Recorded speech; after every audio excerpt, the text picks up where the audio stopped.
कि लाहौर में फिजाई आलूदगी कम ना हो सकी। आलूदा तरीन शहरों में लाहौर का अव्वल नंबर बरकरार। लाहौर का एयर क्वालिटी इंडेक्स 650 तक पहुंच गया।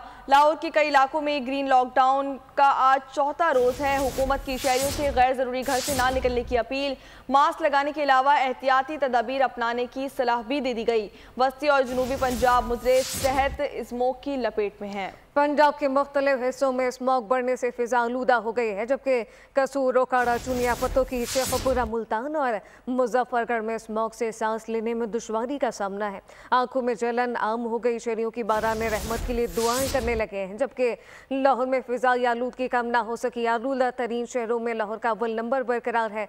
लाहौर का एयर क्वालिटी इंडेक्स 650 तक पहुँच गया। लाहौर के कई इलाकों में ग्रीन लॉकडाउन का चौथा रोज है।